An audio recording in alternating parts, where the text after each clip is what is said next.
este conversatorio que vamos a tener con el candidato Carlos Alvarado. Don Carlos, explicarle brevemente que lo que vamos a hacer es una rápida presentación de la agenda política, como se ve en las pantallas, de la agenda política que tiene el bloque por los derechos de los trabajadores y por la defensa de la institucionalidad de este país. Me han pedido que yo haga un resumen, síntesis, de los principales aspectos que estamos planteando en este documento. Sin más, queremos empezar planteando el tema en discusión hoy en la agenda nacional, que es el tema fiscal. Y lo que queremos posicionar ahí es que desde Busco no decimos que el problema es el impuesto de renta en un 70%, que representa un 4.23% del PIB. O sea, no pagan estos de lo CAEP, que andan planteando que hay que reducir plazas en el sector público, son sus miembros los que evaden el impuesto de renta.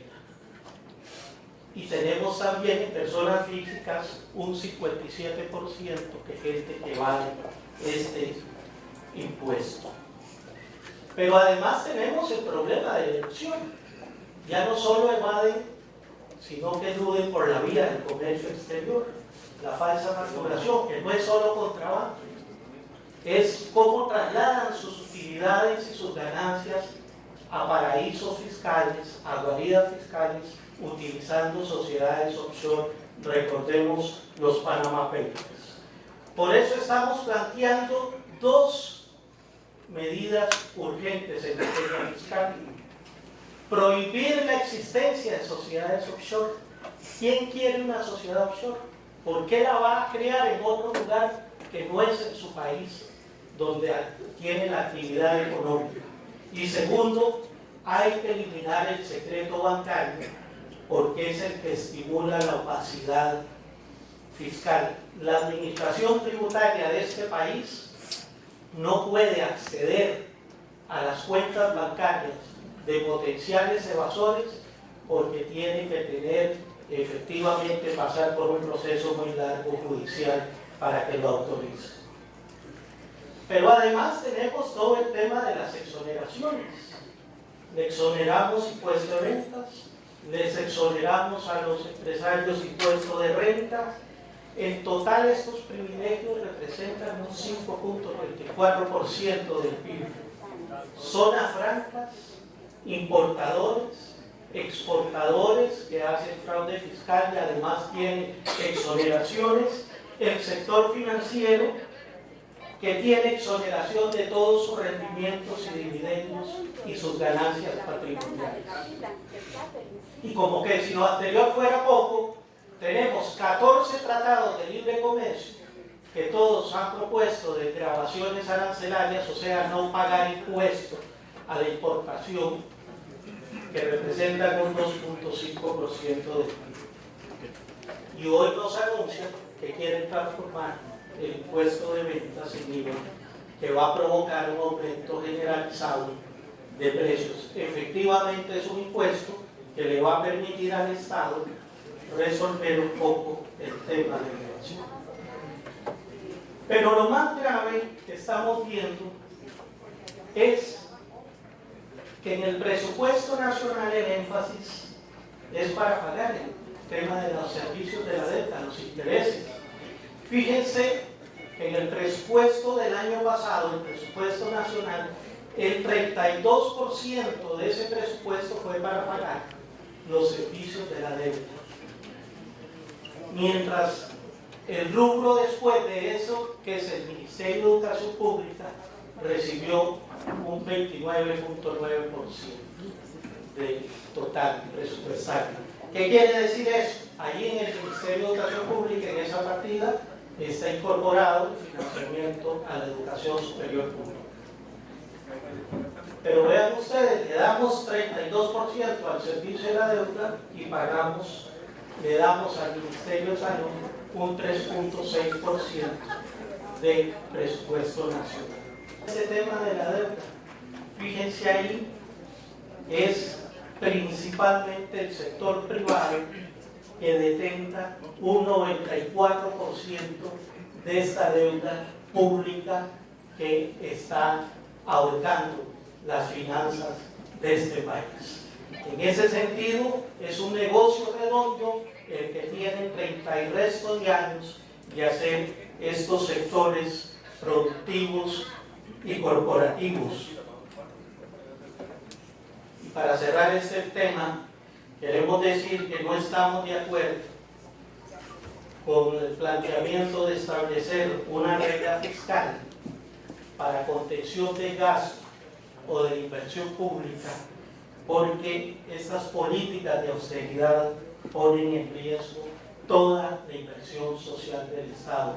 Lamentablemente, don Carlos, usted firmó ayer con el señor Pisa un acuerdo en que se compromete a impulsar este tema de la regla fiscal, que significará ni más ni menos, y además a respaldar el proyecto del Partido Unidad Social Cristiana, que es el más agresivo, el más violento en materia de contracción de la inversión pública, y nos parece un serio error. Pero además estamos planteando la defensa de la caja. La caja de la que todo el mundo habla, pero de la que se han servido los políticos tradicionales del bipartidismo para convertirla en su botín político, para estimular la evasión y la morosidad. Esta deuda va por encima de los intereses, o está en función de los intereses particulares de los privatizadores que quieren este gran negocio, quieren que la salud del pueblo, lucrar con nuestra salud. Por eso estamos planteando eliminar la ilegal práctica de la privatización y tercerización de servicios, fortalecer la infraestructura de la caja, pago oportuno de la deuda que supera el billón de colones, auditar las listas de espera, que también efectivamente son un negocio para unos cuantos, despolitizar la caja y suprimir la figura de la presidencia ejecutiva, transparentar y democratizar los nombramientos de las jerarcas, eliminar el hostigamiento laboral colectivo, que no es una excepción sino una práctica en nuestra querida caja, y evitar y combatir la precariedad laboral que tienen decenas y decenas de interinos. Y también creemos que se debe honrar el acuerdo de que los CEBAIS que fueron privatizados en Montevideo, Curriabat y La Unión vuelvan a la caja costarricense del Seguro Social, porque no se pueden separar por el progreso de los trabajadores. El Estado, instituciones públicas y los grandes empresarios paguen las millonarias deudas. Que se respeten implementen los acuerdos que logramos en la mesa de negociación sobre el IBM y que todavía no se llevan a la práctica. Los fondos de pensiones son fundamentales para el fortalecimiento de la inversión en obra pública, y ahí discrepamos de su acuerdo de ayer con el señor Pisa, en donde plantea que son las alianzas público-privadas las que deben construir obra pública. Nosotros decimos que utilicemos los recursos de los trabajadores que están en los fondos de pensiones para fortalecer la inversión en obra pública. Y tenemos que asegurar la sostenibilidad del seguro de salud, estableciendo el delito a la seguridad social para efectivamente llevar a la cárcel a los que evaden, a los que subdeclaran, a los morosos patronos que le sacan los recursos a los trabajadores y se los meten en sus bolsillos. Y creemos que también es una demanda fundamental que hoy que se han puesto de moda los fondos de pensiones privados complementarios, ahí hay que darle cumplimiento a lo que establece el convenio 102 de la OIT, que ha sido ratificado por este país, que estos fondos tienen que tener participación de los trabajadores. Y en educación, defendemos la educación pública como un derecho humano fundamental de nuestro pueblo.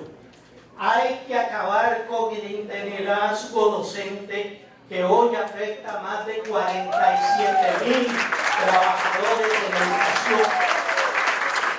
Hay que llegar al 8% del PIB para el financiamiento de la educación pública, tal como lo exige nuestra Constitución política. Hay que impulsar y hacemos nuestra como Busco la propuesta de la ANDE, de la propuesta pedagógica alternativa para transformar el actual modelo educativo nacional. Mecanismos claros para que los procesos de capacitación docente se impartan realmente en condiciones óptimas y abrir el debate nacional con respecto a la pertinencia y validez de las pruebas de bachillerato en secundaria, una discusión que ha sido postergada y no puede ser olvidada más tiempo. Hay que eliminar la sobrecarga laboral docente. Planteamos la eliminación del sistema de arrastre y adelantamiento de asignaturas que ya está validado, que no ha sido una propuesta positiva ni para los estudiantes ni para los docentes y que más bien ha provocado serios problemas. Finalmente, en materia de educación, planteamos la eliminación de cualquier sistema de educación dual que violente, precarice y afecte los derechos de la juventud. Los jóvenes están para aprender y no para ser explotados con estos mecanismos de educación dual. Pero además, ¿qué estamos diciendo? Que sin libertad sindical, sin salarios dignos y sin empleos dignos, Costa Rica no es una verdadera democracia. Exigimos el respeto a la libre ejercicio de la libertad sindical, absolutamente ausente en el sector privado y muy deteriorado en el sector público. Demandamos el fortalecimiento del Departamento de Inspección del Trabajo, que usted como exministro de Trabajo lo conoce muy bien, y consideramos que ese departamento debe ponerle atención a la violación al ejercicio de la libertad sindical. Que las resoluciones de este departamento sean de carácter obligante. Déjenme agradecerle el gesto de que usted está aquí con nosotros mientras su contrincante se niega a venir a conversar en este espacio. Eso habla de un talante positivo y queremos que ese talante positivo se profundice en beneficio del pueblo y de sus trabajadores. Muchas gracias, compañeros y compañeras.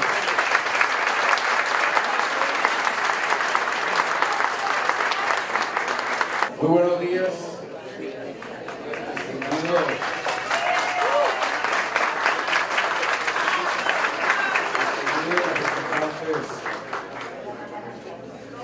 el bloque unitario sindical social costarricense Busco, a los representantes en la mesa, a todas las personas que nos acompañan hoy en este en este espacio. Ver este espacio así me recuerda una anécdota personal que quiero contarles, que a mí me marcó en general. Cuando yo me fui a estudiar a Inglaterra, allá en el año 2009, gracias a una beca del Consejo Británico,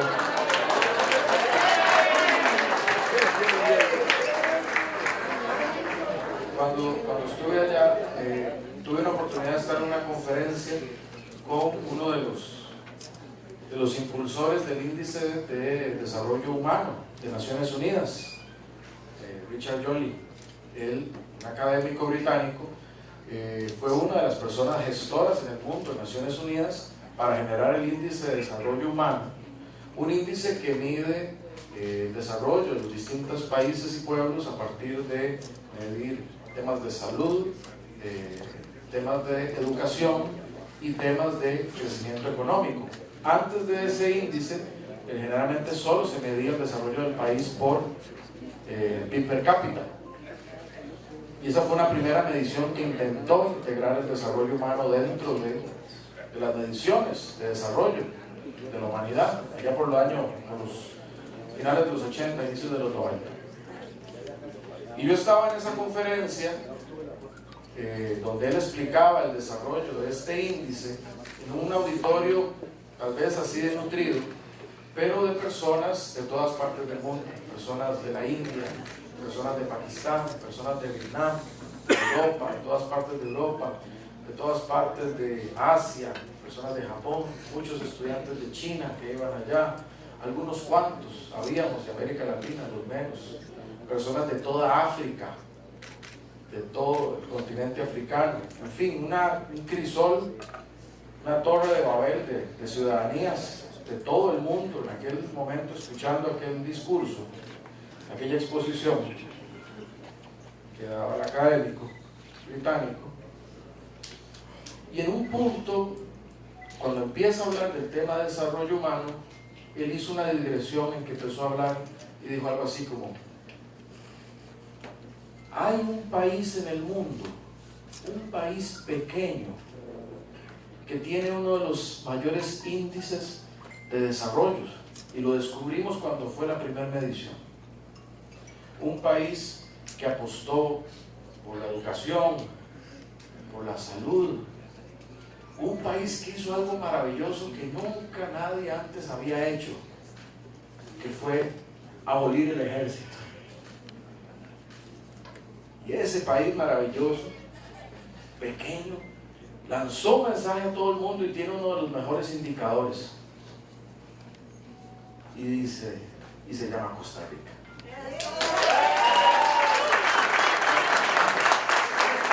Casualmente, cuando dijo Costa Rica, eso mismo que hicieron ustedes, lo hice yo solo. Yo solo hice eso. Yo grité en el auditorio, un auditorio como este, yo solo grité de la emoción de mi país, del amor por mi país. Y él me preguntó: ¿usted conoce Costa Rica? Yo le dije: yo soy de Costa Rica, yo vengo de Costa Rica.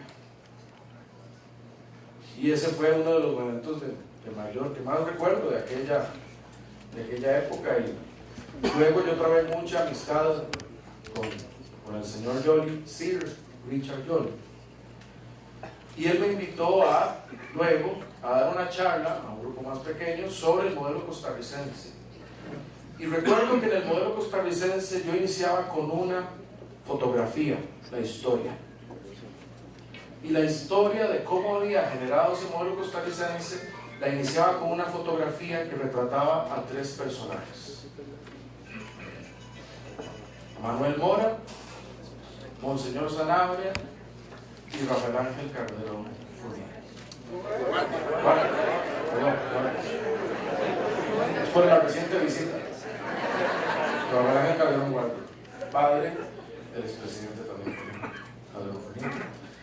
Y empezaba con aquella fotografía porque parte de lo que explicaba aquel modelo distinto fue que durante un periodo de guerra mundial, incluso antes del Plan Marshall, que se impulsó después de la Segunda Guerra Mundial para hacer transformaciones en Europa en temas de seguridad social y otros, y reconstrucción, Costa Rica lograron ponerse de acuerdo. Y vayamos al tema de las etiquetas tan pertinentes hoy en Costa Rica. Lograron ponerse de acuerdo un cura católico, un comunista del movimiento obrero y un republicano, y se lograron poner de acuerdo en muchas cosas importantes para el desarrollo del país, que explican hace 80 años el tipo de república que nosotros somos hoy. Pero vean, lograron ponerse de acuerdo personas muy diferentes, de orígenes muy distintos, con creencias muy diferentes, pero se pusieron de acuerdo. Y lo más extraordinario, incluso, es que después hubo un conflicto bélico en el país. ¿Qué lo gana? Un socialdemócrata de otra tendencia de los que estaban en aquel acuerdo original.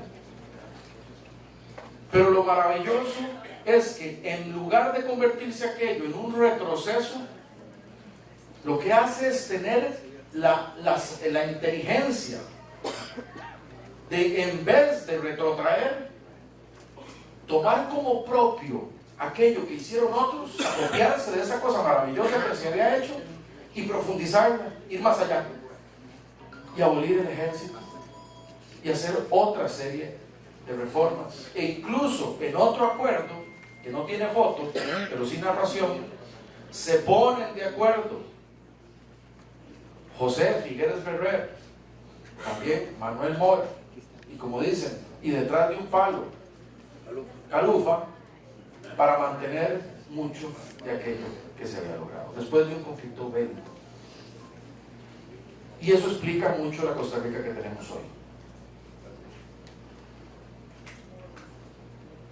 A veces también olvidamos, y digo olvidamos todas y todos, no solo unos,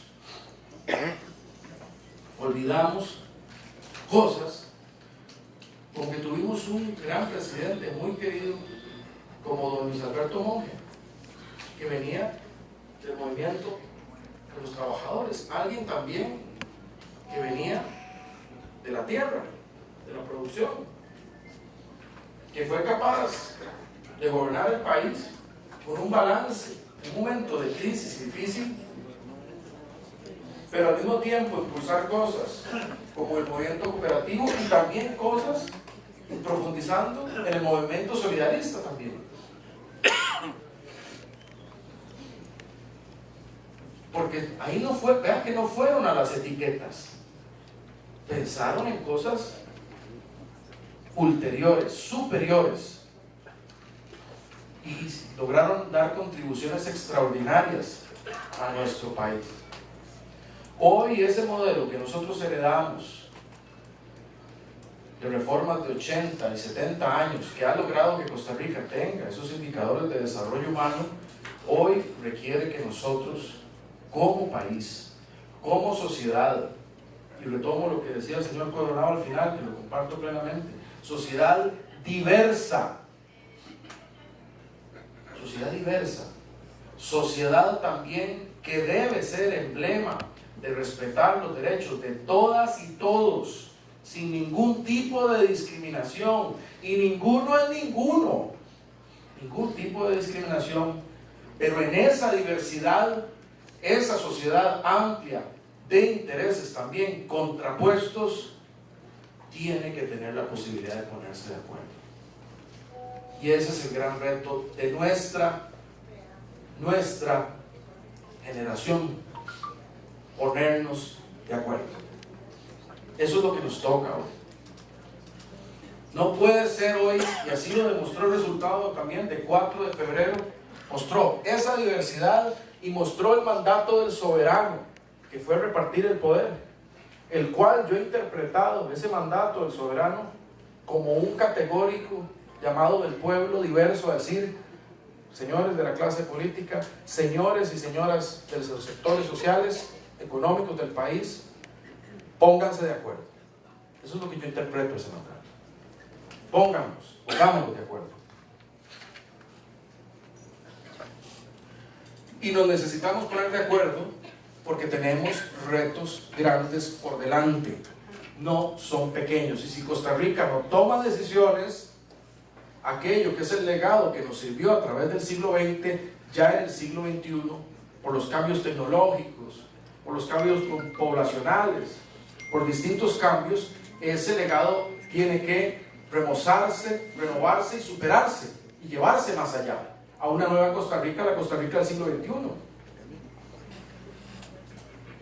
Y ahí es donde una vez más, así como nos enseñó la tradición, la mejor tradición costarricense de la década del 40, así como nos lo enseñaron, y es el gran legado, y fue una generación que no tenía lo que nosotros tenemos, fue una generación de muchas personas descalzas, fue una generación con una expectativa de vida mucho menor, con menor educación, con menos derechos para las mujeres y para otras poblaciones, pero aún así, con esas limitaciones, esa generación dio un aporte superior y sustantivo.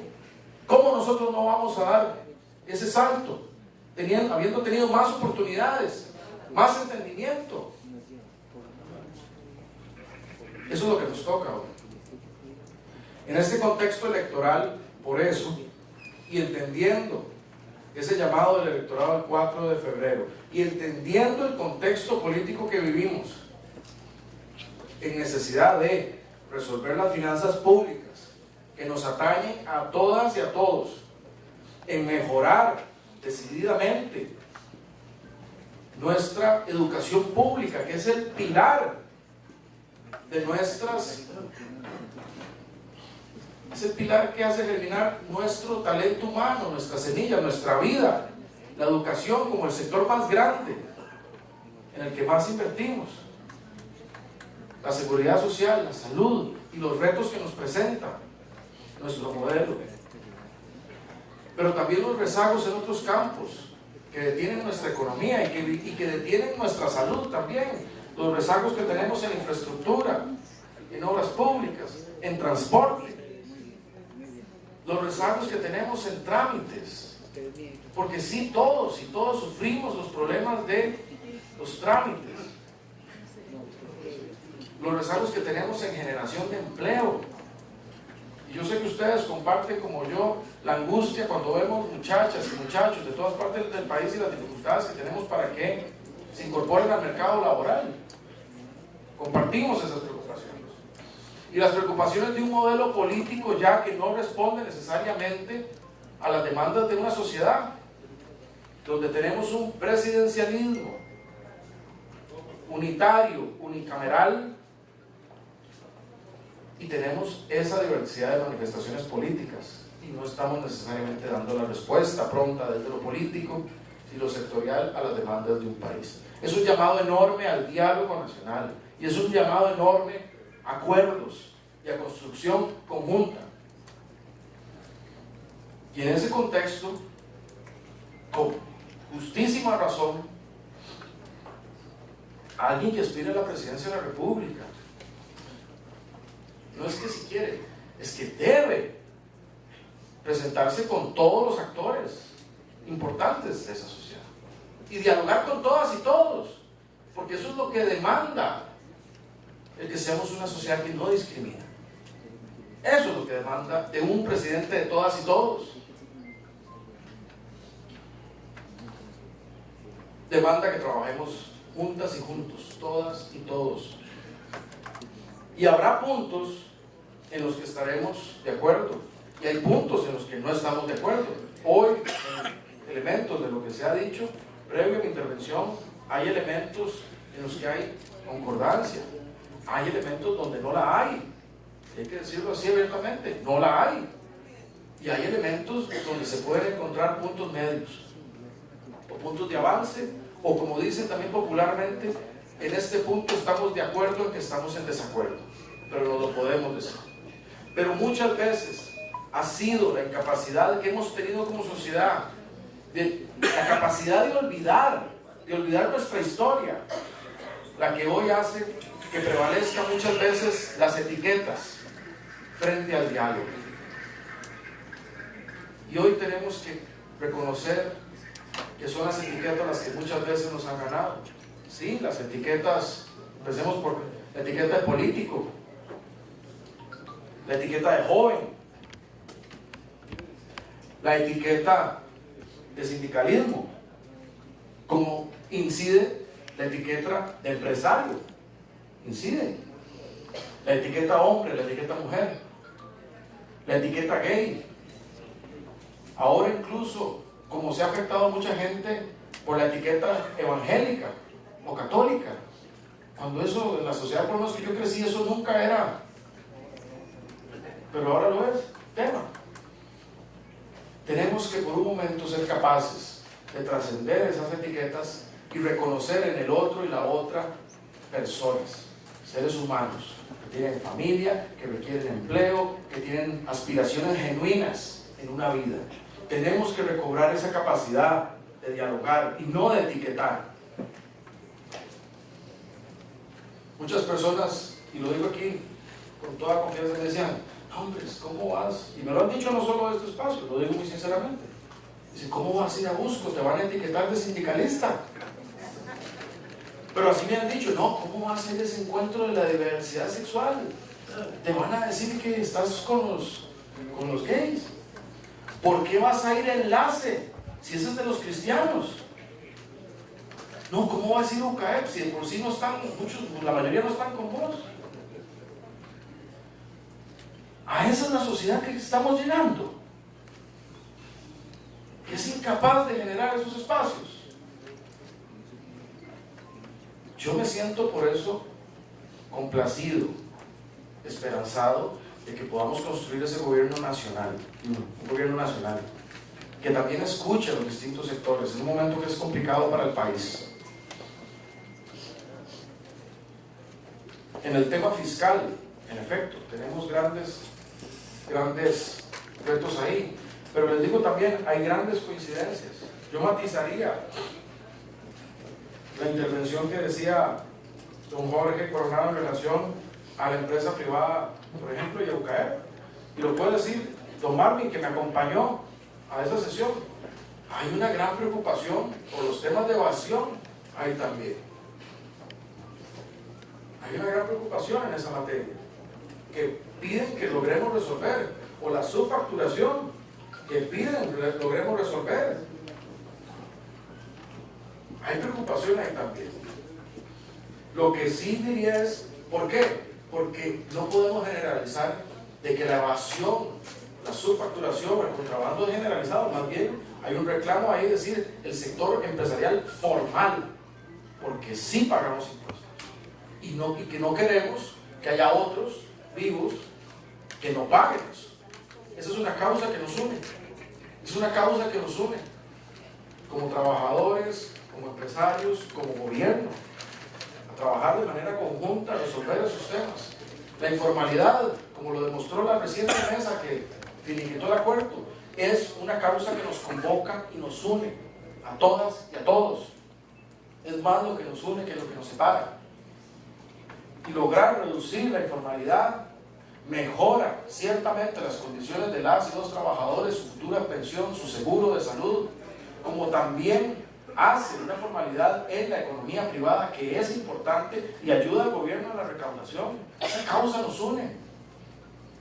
Y sí, vamos a tener que discutir temas de lo fiscal, y para eso habrá audiencias y periodos en las semanas que vienen, en las que deben ser escuchados todas y todos los sectores, donde tendremos que decidir cosas en relación a ingresos, a gastos.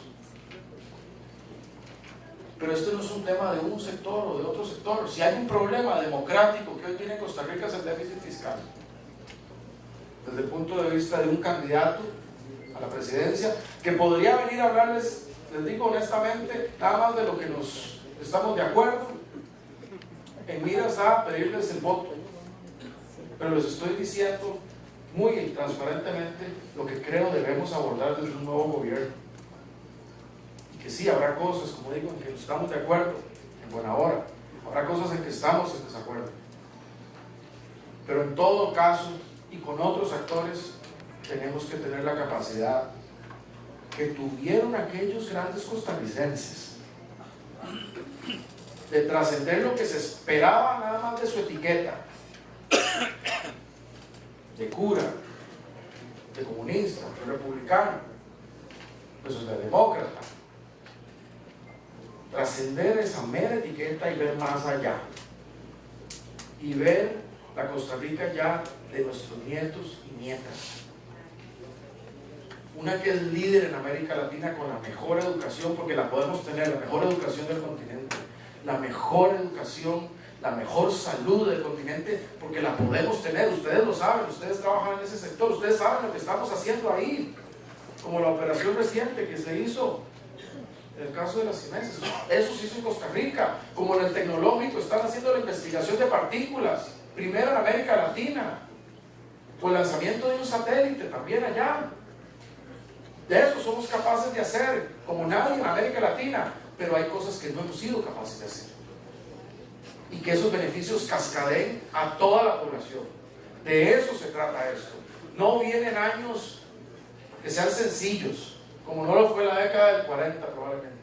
No vienen años sencillos, pero vienen años donde tiene que trascender el interés nacional, el de Costa Rica, el del diálogo y el de la construcción. Y si el soberano, el pueblo, quiere que yo sea el presidente de la República, en esa ruta lo llevaré. La de diálogo y las transformaciones que requiere Costa Rica. Y hablaré tanto como me he presentado aquí, con gusto, y como ustedes me conocen cuando fui ministro de Trabajo, como lo haremos con los sectores económicos, desde la UCAEP, como lo hicimos ayer con los sectores de la economía social y antier con el cooperativismo y también con el sector solidarista y con las mujeres y con los sectores de distinta índole.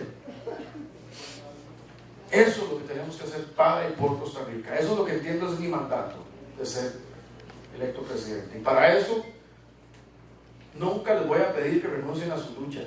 Nunca. Y jamás que renuncien a defender derechos.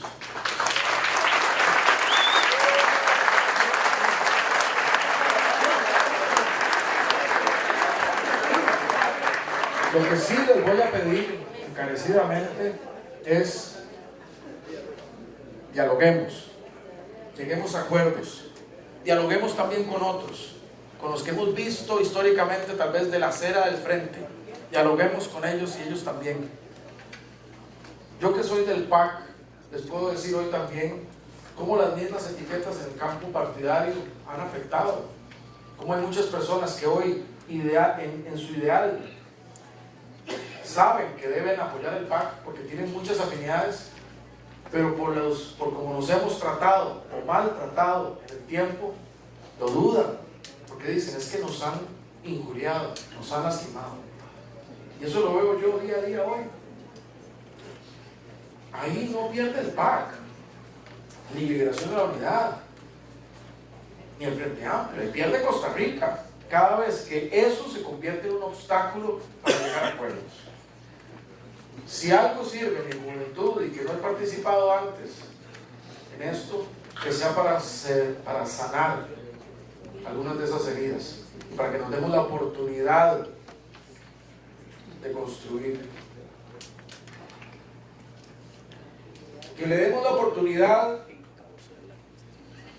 a nuestros hijos, a nuestros nietos, como me la dieron a mí, de cuando estén ahí, en ese foro grande, solos como costarricenses, en medio de personas de todas las naciones del mundo, que le demos la oportunidad a nuestros hijos y nietos de que cuando se esté ahí, solo como costarricense, rodeado de personas de otras partes del mundo, que cuando se diga el nombre de Costa Rica, la gente se tenga que poner de pie orgulloso por este país. Eso es lo que nos estamos haciendo. Estoy en las órdenes.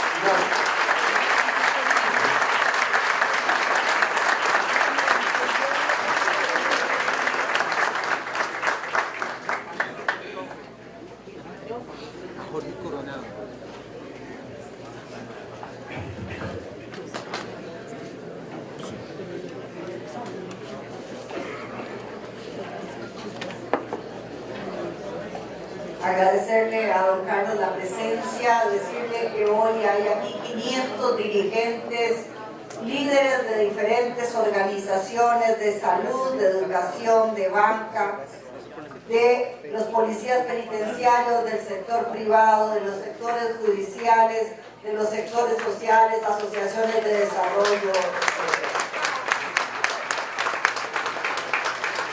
Y se lo agradecemos en particular porque quien escucha la voz de los trabajadores, escucha la voz del pueblo.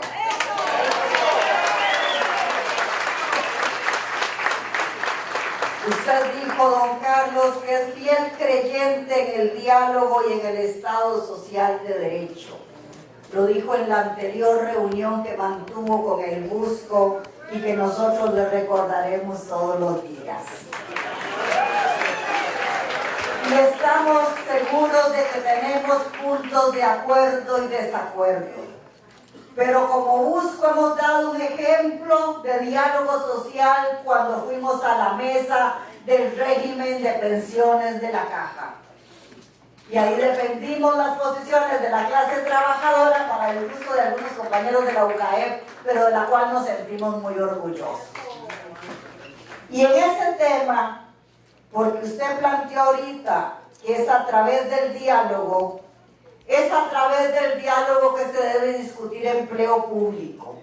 Por eso nosotros daremos una pelea en contra del combo del empleo público en el proyecto 20.580. Ese combo fatal lo defenderemos en todas las instancias y por eso, don Carlos, le pedimos y exigimos al gobierno de Luis Guillermo Solís que retire ese proyecto y lo discuta con los sectores, discútale con los trabajadores, el combo de impuestos, de rebajos salariales, de cierre de instituciones, de despidos de trabajadores debe ser retirado. En ese sentido, don Carlos, nosotros le recordamos solamente que hay un artículo 9 en la Constitución Política que recoge en una reciente reforma y que por eso se ha llamado el nuevo 9, que el gobierno tiene que ser popular, representativo, participativo, alternativo y responsable. Lo primero es participativo. Eso es lo que se agregó al 9 de la Constitución Política y eso es lo que quiere la clase trabajadora.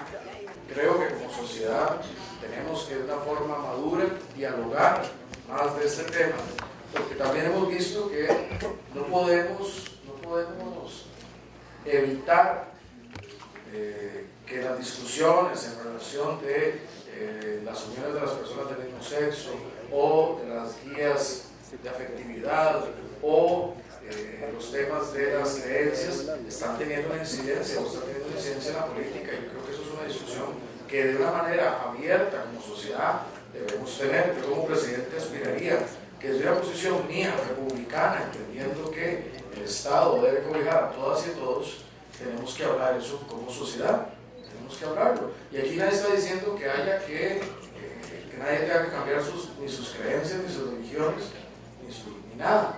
Pero sí, en el marco del respeto, tenemos que hacerlo más bien garantizando la libertad de todas las personas. A eso es a lo que me refiero en ese punto.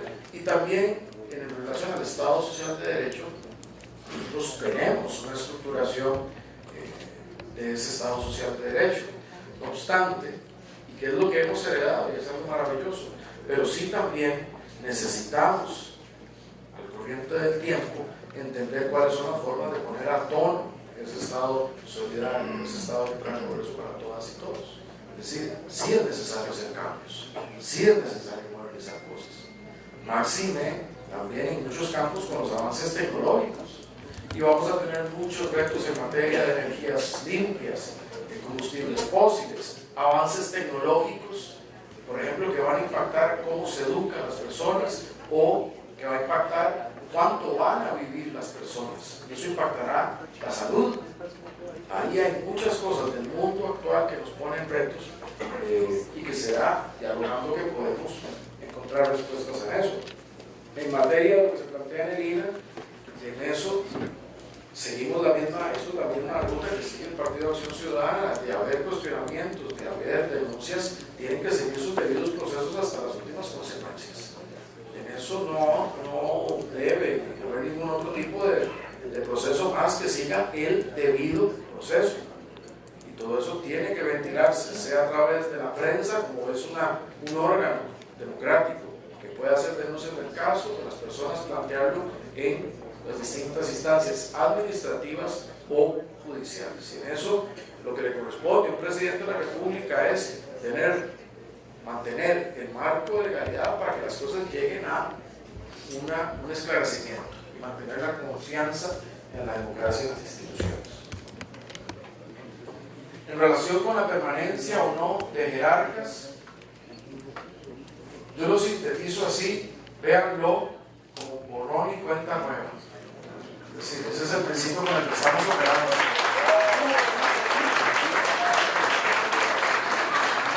Y les voy a también ser sincero, yo como quienes me conocen saben que a veces soy buena gente.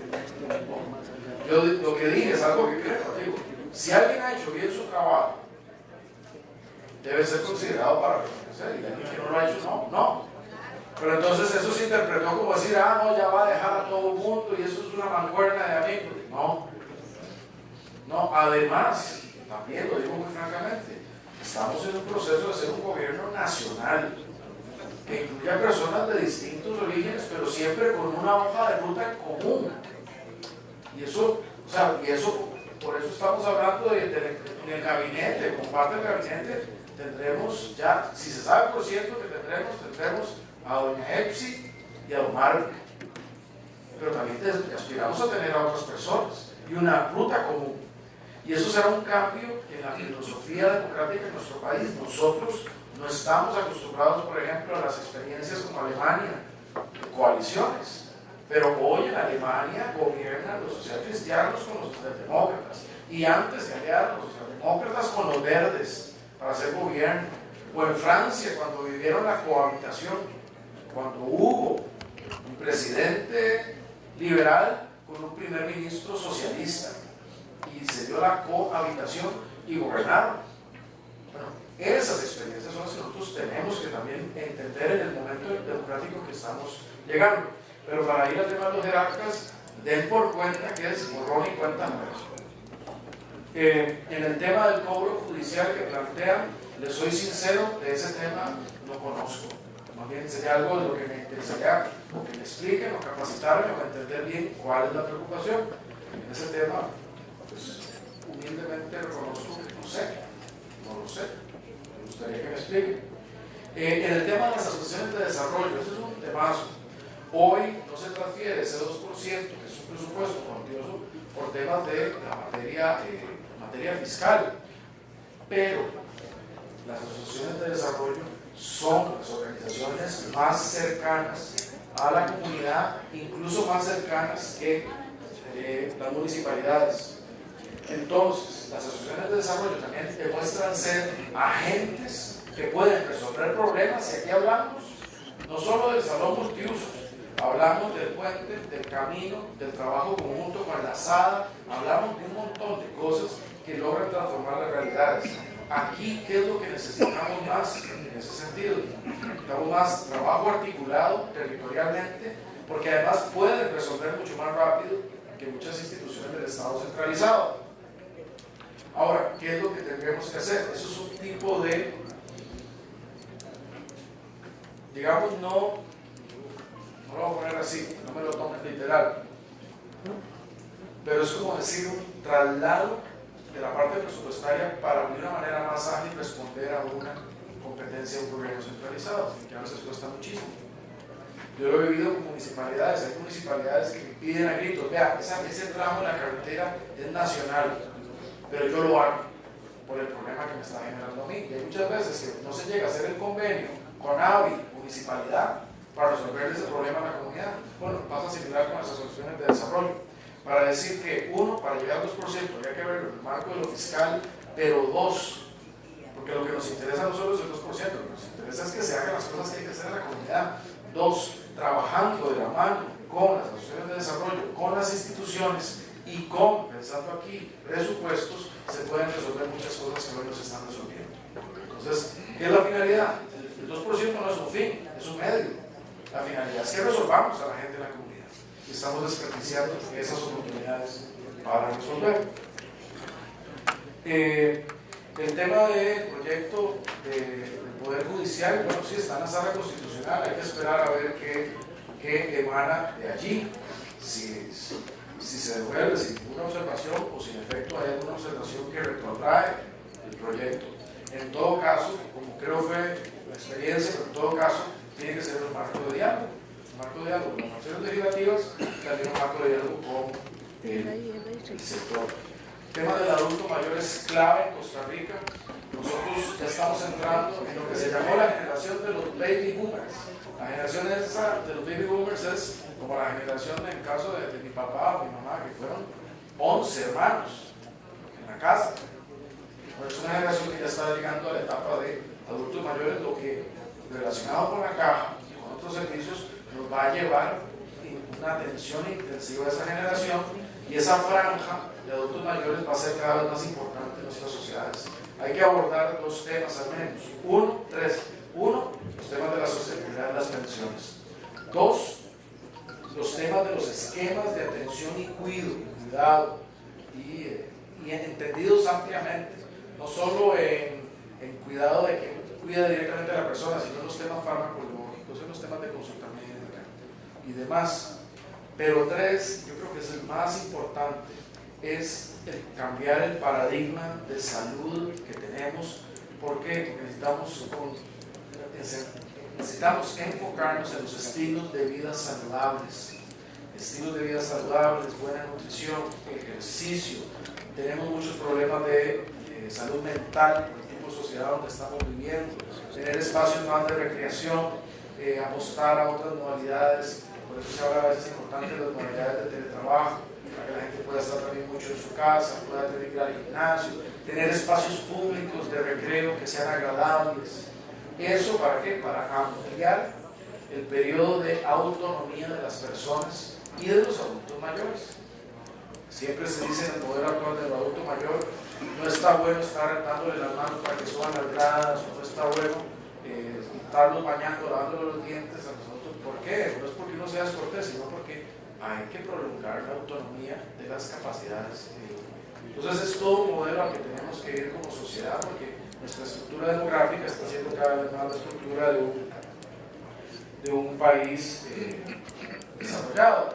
A lo que decía mi querida amiga Marta,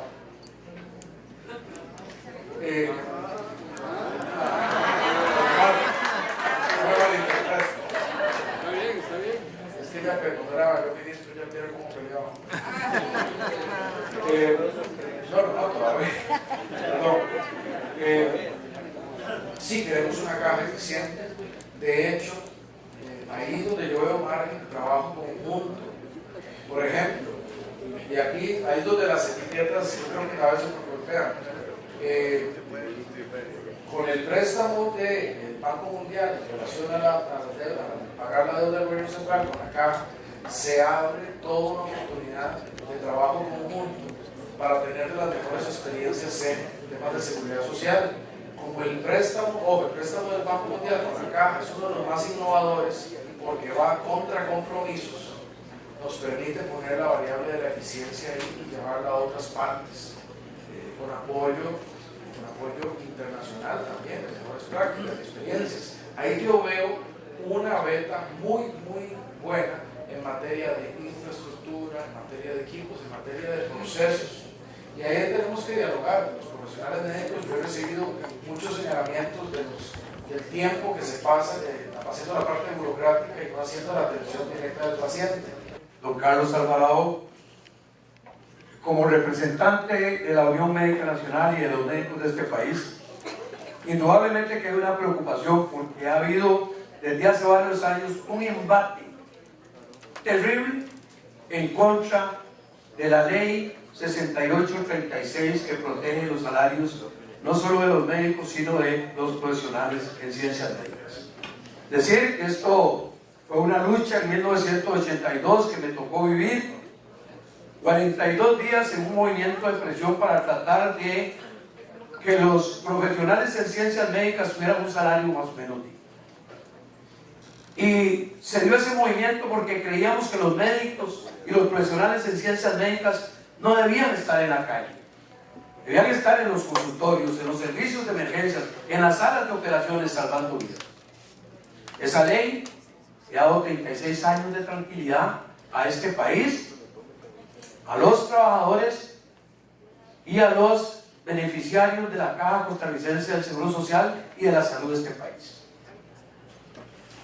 En un eventual gobierno, don Carlos Alvarado, usted protegería esta ley 6836 que le ha dado tranquilidad y que le ha dado estabilidad al país y a los trabajadores profesionales en ciencias médicas de la Caja.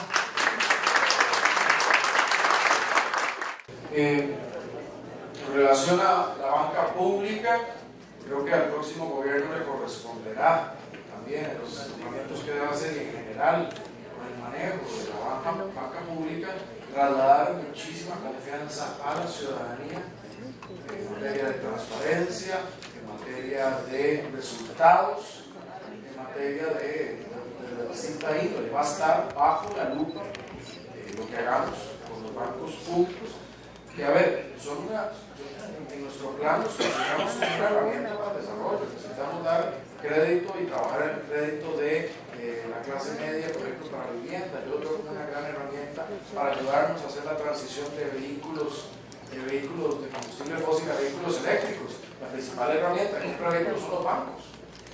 Entonces, que nos ayuden en ese tipo de cosas. Hay muchas de las instituciones se fondean de esas actividades, nos interesa mucho que avancemos en esa dirección, pero el principal recurso que hay que recuperar ahí es confianza. Y eso es lo que queremos trasladar en materia de esos, de lo que sean nombramientos y en general de la relación de la banca pública con el país. Eso será fundamental. En el caso de CONAVI, que se preguntaba, CONAVI, creo que de la campaña anterior se heredó el tema del cierre de CONAVI. Y eso llevó gran incertidumbre a la institución, a sus funcionarios. Incluso tengo noticia que mucha gente renunció a la institución, se fue. Y en eso hay que ser claro. Uno, lo que el próximo gobierno entre a hacer en mucha materia de infraestructura, tendrá que hacerse con CONAVI, que es la estructura que sirve, o más bien la estructura que está. Dos, habiendo dicho eso, sí es parte del acuerdo nacional, tanto el CTP como el CONAVI, hacer una reconcentración. Eso es lo que se ha planteado, reconcentrarlo al MOP, que es lo que ustedes ven y están en el acuerdo nacional. Yo también he dicho, y lo he dicho en los debates, eso, bueno, podemos hacer un órgano, volverlo a concentrar como órgano, que eso no necesariamente resuelve otras de sus necesidades que hay que resolver, pero también del aprendizaje de lo que pasó en el 2014 en materia de eficiencia y CONAVI es lo que vayamos a hacer ahí tiene que ser dialogado con quienes trabajan ahí. ¿Por qué? Yo recuerdo, mucha gente dijo, bueno, van a cerrar, nos van a echar, ¿qué va a pasar? Y generó mucha zozobra, y eso más que acelerar la obra pública, lo que hizo fue meternos en un escenario de desplazamiento. Por eso les digo transparentemente, lo que vayamos a hacer, por ejemplo, el tema de los topics y los contratos de mantenimiento de carreteras, que ahora permite hacerse ese tipo de cosas, bueno, eso se tendrá que hacer con CONAVI. Y será de esa manera. Y con las otras modificaciones, cuando vayan a la Asamblea Legislativa, pues hay que entender bien y tener comunicación fría de qué es lo que irá a pasar en general con eso. Yo también les digo, yo tengo una visión de gobierno corporativo, y eso, ¿qué me refiero con gobierno corporativo?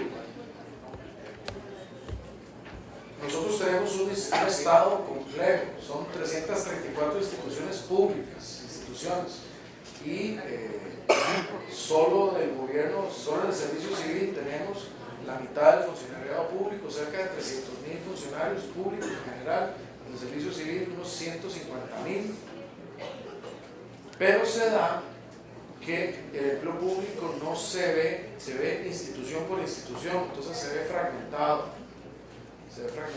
y hay muchas veces que podemos solventar necesidades de instituciones con personal de otras instituciones, pero eso como vemos en silos, no vemos la capacidad que tenemos para hacer sinergias institucionales. Yo aspiraría que podamos hacer eso en el gobierno. En relación con el tema del AIA, pues aplica lo que les decía antes, es borrón y cuenta nueva. Yo no estoy adelantando nombres de jerarcas, más los que sí deliberadamente vayan a nombrar. Primero mencionaré equipos de trabajo y eventualmente mencionaré algunos jerarcas en un futuro gobierno, pero para fines prácticos, como les decía, es borrón y cuenta nueva. Al doctor Solano, en relación a la ley 6836, doctor, más que las anécdotas, creo que fue don Guido Don Miranda, más allá de las anécdotas de don Guido, del momento aquel, no conozco el detalle del contenido en general de la ley, no es lo que está ahí. ¿Qué planteo yo en esta materia? Porque es una materia de debate público. Tenemos que ver cómo damos mejora en los servicios médicos. En efecto, uno de los principales señalamientos que tenemos, sobre todo fuera del área metropolitana, es la falta de especialidades. Necesitamos llevar a más especialidades a las personas. También tenemos, y eso lo vi con el colegio, tenemos al menos 1.000 médicos desempleados hoy. 3.000. O sea, hay un importante desempleo en la parte del sector, pero son básicamente médicos generales. Y por otra parte, tenemos algunas especialidades que tienen salarios consolidados, con las guardias, con las disponibilidades, tienen salarios elevados, bastante elevados. ¿Eso qué genera? Eso genera una discusión pública que se mezcla con la del empleo público. ¿Ustedes recuerdan cuando se publicó la lista aquella de los salarios públicos más altos? Pues obviamente lleva el foco ahí. ¿Qué es lo que yo planteo? Tenemos que tener una discusión inteligente en esta materia, porque uno, sí, las especialidades son importantes, son las que terminan curando a muchísimas personas. Yo no estoy dispuesto a decir, no, porque si uno esa discusión la toma sin más, sin ver el detalle, uno diría, corte, ponga un tope y corte ahí. Y eso lo que va a hacer es incentivar muchas de las especialidades que dan servicio a muchas de las personas del país. Pero sí necesitamos entender cómo balancear esos temas, porque tenemos escasez de especialidades, sobre todo en las áreas rurales, tenemos desempleo médico y sí tenemos algunos médicos, alguna parte del sector que es muy altamente remunerado. ¿Cuál es la solución a eso? Hoy no la tengo. Que creo que tenemos que discutir eso sin sentir que viene sin sentir el efecto, sin sentir que es una planadora. Sí, pero creo que tenemos que hablar porque genera discusión como parte de la sociedad. Ahora, en eso creo que usted y yo hemos coincidido. Estamos dispuestos a comprometer un modelo médico y un modelo de prestación de servicios que es para y por la ciudadanía. Eso siempre nos va a unir. Eso, que demos un buen servicio a la gente, sobre todo, ahí es donde nos encontramos más. Cuando uno ve una persona muy humilde, como me ha tocado ver en distintas ocasiones, una persona muy humilde, y que tiene con un padecimiento muy específico, muy especializado, de esas enfermedades que son muy poco comunes, y llega a la seguridad social, y se le da la atención de ese problema que en otro país no podría o representaría en efecto un gasto millonario, ahí es cuando uno dice, ahí hay una garantía del derecho legítimo a la salud y a la solidaridad, que es lo que aspiramos como país. Eso siempre nos va a unir. ¿Cómo resolver los otros temas en relación a eso? Parte de lo que Por eso, como decía, debemos. Solo un comentario nada más, don Carlos, que tengo que hacerlo.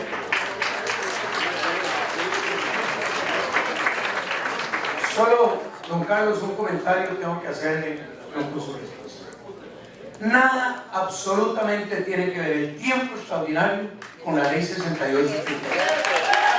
El tiempo extraordinario es una necesidad de la institución para poder darle atención a todos los costarricenses durante las 24 horas del día. Pero absolutamente nada tiene que ver la ley 6836 con el tiempo extraordinario. Correcto.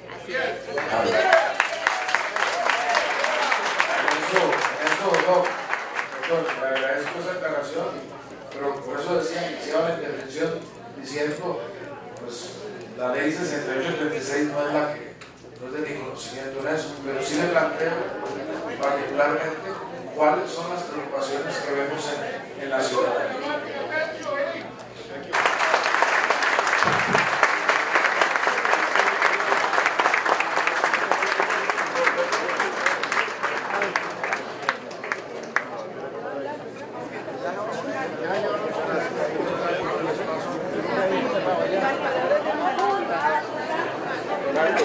Yo soy Danilo.